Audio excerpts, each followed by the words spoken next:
പെരിന്തൽമണ്ണയിലെ രൂക്ഷമായ ഗതാഗതക്കുരുക്കിന് പരിഹാരമായ ഓരോടം പാലം മാനത്തുമംഗലം ബൈപ്പാസ് റോഡിന്റെ നിർമ്മാണത്തിന് ഫണ്ട് അനുവദിക്കാൻ പ്രയത്നിച്ച് പെരിന്തൽമണ്ണ എംഎൽഎ നജീബ് കാന്തപുരത്തിനും മങ്കട എംഎൽഎ മഞ്ഞളാംകുഴി അലിക്കും മർച്ചന്റ്സ് അസോസിയേഷന്റെ നേതൃത്വത്തിൽ പ്രൗഢഗംഭീരമായ സ്വീകരണം നൽകി. പെരിന്തൽമണ്ണ പട്ടണത്തിലെ വർഷങ്ങളായുള്ള രൂക്ഷമായ ഗതാഗതക്കുരുക്ക് കാരണം വ്യാപാരികളും പൊതുജനങ്ങളും അനുഭവിക്കുന്ന ദുരിതത്തിന് പരിഹാരമായി നിർദ്ദേശിച്ച ഓരോടം പാലം മാനത്തുമംഗലം ബൈപ്പാസ് റോഡിന്റെ നിർമ്മാണത്തിന് ഫണ്ട് അനുവദിക്കാൻ പ്രയത്നിച്ച പെരിന്തൽമണ്ണ എംഎൽഎ നജീബ് കാന്തപുരത്തിനും മങ്കട എംഎൽഎ മഞ്ഞളാംകുഴി അലിക്കും മർച്ചന്റ്സ് അസോസിയേഷന്റെ നേതൃത്വത്തിൽ പ്രൗഢഗംഭീരമായ സ്വീകരണം നൽകി. ബൈപ്പാസിന് മർച്ചന്റ്സ് അസോസിയേഷന്റെ പൂർണ്ണ പിന്തുണയും അറിയിച്ചു.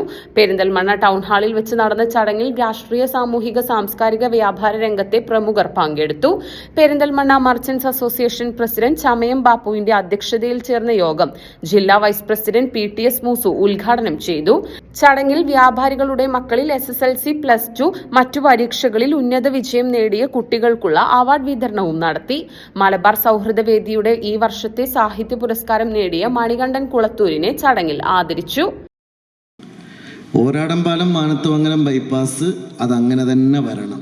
അതിൽ യാതൊരു വെള്ളം ചേർക്കലുമില്ല. അതങ്ങനെ തന്നെ വരേണ്ടതാണ്. അത് വരുന്നതിന് അനുകൂലമായിട്ടുള്ള സാഹചര്യങ്ങൾ ഉണ്ടാക്കലാണ് ഞങ്ങളുടെ ഉത്തരവാദിത്തം. അതിനുവേണ്ടി ഈ ഗവൺമെൻറ് വന്ന അന്ന് മുതൽ ബഹുമാന്യനായ മുഖ്യമന്ത്രിയുമായി നേരിട്ട് അതിശക്തമായ സമ്മർദ്ദം ചെലുത്തി തന്നെയാണ് പെരിന്തൽമണ്ണയിലേക്ക് ആ 10 കോടി കൊണ്ടുവന്നിട്ടുള്ളത്. അത് സ്വാഭാവികമായി സംഭവിച്ചതല്ല. അതിന് പിന്നിൽ കഠിനാധ്വാനവും പരിശ്രമവും ഉണ്ട്. പിന്നെ ഓരോടംപാലം മാനത്തുമംഗലം ബൈപ്പാസിൻ്റെ പ്രവർത്തനങ്ങൾ ഒരു ബൈപ്പാസ് എന്ന നിലയിൽ ഒരുപാട് കാലമായി മുന്നോട്ട് പോയിട്ടുണ്ട്. അതിൻ്റെ ഫയൽ ഒരുപാട് മുന്നോട്ട് പോയിട്ടുണ്ട്. അതൊരു പുതിയ കാര്യമല്ല. വർഷങ്ങൾ പഴക്കമുള്ള ഒരു ഫയലാണ്. ആ ഫയൽ കഴിഞ്ഞ 5 വർഷവും ഞാൻ പിന്തുടരുകയായിരുന്നു. അതിൻ്റെ ഭാഗമായിട്ട് നിങ്ങൾക്ക് എല്ലാവർക്കും അറിയുന്ന പോലെ 13 ലക്ഷം രൂപ ഗവൺമെൻറ് റെയിൽവേയിലേക്ക് അടച്ച് ആർഒബിക്ക് വേണ്ടിയിട്ടുള്ള ആദ്യത്തെ പെർമിഷൻ മുതൽ അവിടെ നിന്ന് ഇങ്ങോട്ട് PWDയുടെ നിരവധിയായിട്ടുള്ള ഫയലുകൾ നടന്നു. ആ ഫയലുകളെല്ലാം വളരെ ക്ലിയറായിട്ട് നമ്മൾ ഫോളോ അപ്പ് ചെയ്യുന്നുണ്ട്. പേറ്റന്റ് അടച്ചിട്ടുണ്ടെങ്കിൽ ട്രാഫിക് ബ്ലോക്കായ എത്ര സമയമായി? 1 മണിക്കൂർ 2 മണിക്കൂറോളായി.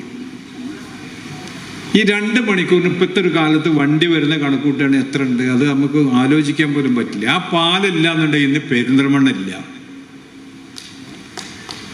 വാപ്പാക്കിയും വ്യാപാരി വ്യവസായികളുമാണ് തുടങ്ങിയത്. ROB ഇന്ന് ഇല്ല എന്നുണ്ടെങ്കിൽ ഇന്ന് പെരിന്തൽമണ്ണ ടൗൺ ഇല്ലാതെ അവിടെ മറ്റുള്ള സ്ഥലത്തേക്കൊക്കെ പോയിട്ടുണ്ടാവും. അങ്ങനെയാണ് നമ്മൾ വളരെ കഷ്ടപ്പെട്ടിട്ടാണ് ആ ROBയോടെ കൊണ്ടുവരാൻ ശ്രമിച്ചത്. അപ്പോൾ ROBക്ക് എന്തെല്ലാം പ്രശ്നങ്ങളുണ്ടായി. കുറേ ആൾക്കാർ കേസിന് പോയി.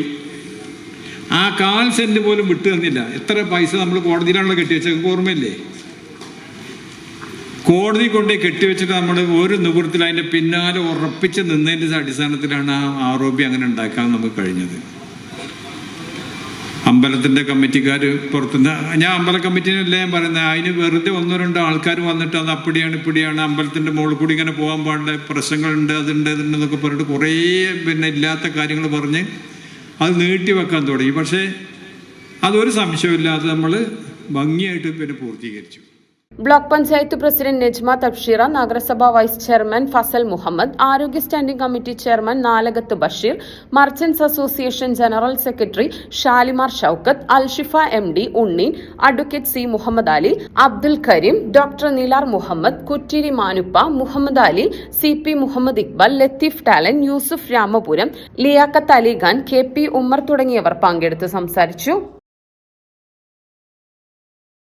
നന്ദിയുണ്ട്. ഇന്നോളം എത്തിയ ഞങ്ങളുടെ ഈ സുവർണയാത്രയിൽ നിങ്ങളുടെ ഓരോ ആഘോഷങ്ങൾക്കുമൊപ്പം ഞങ്ങളെയും ചേർത്ത് നിർത്തിയതിന്. Beauty Mark Gold and Diamonds, specially for U.